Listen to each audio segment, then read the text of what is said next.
just a bit of background information on our group. It started in July 2019.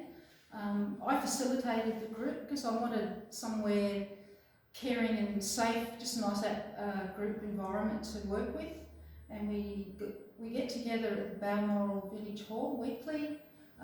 We've got a really diverse lot of people that come.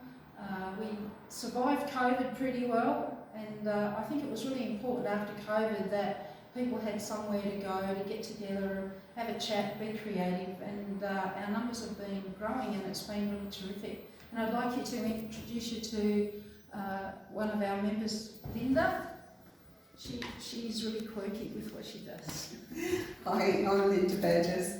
I enjoy working with wood most of my life.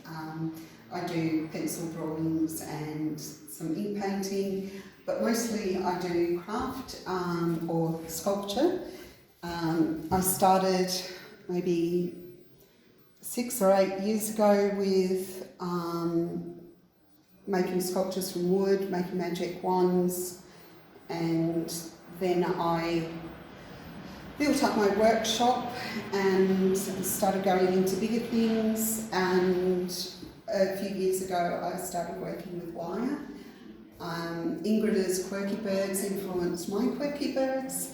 I was trying to do really accurate ones, and then I decided to do the fun ones.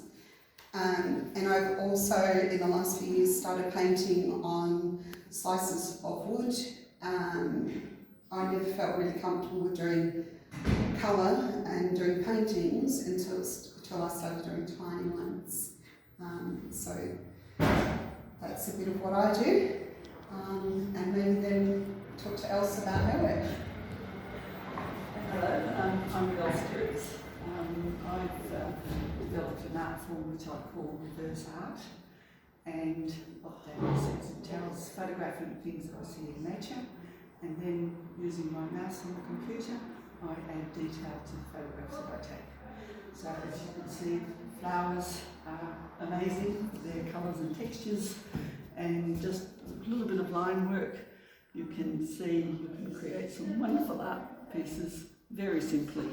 And for example, this leaf here, completely eaten by insects, and it just looked like grandma's lace, so that became my new fashion statement. And other type of works is photographs of leftover decking that was stacked up in the corner of the house, and in the afternoon the sun was there, and all of a sudden I saw a mobile library. So I photographed it and added the detail to create my mobile library.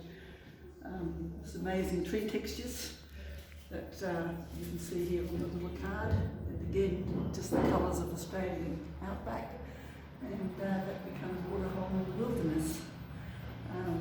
My artwork was inspired originally by my 2 grandchildren, Kai, and 3.5-year-old twin boys, and it was what I saw in their artwork that prompted me to go outside their work and do things with nature. So the reverse art is something that's been accepted greatly, and there's also like photographing a couple of flowers on the pole and just adding a bit of detail, like I see things in the flowers. My motto is come and see what I see, and it's been really greatly accepted. So I thoroughly enjoy doing what I do. So Ari Kai reverse art is what I do, and Ari and Kai being the twin children who I love.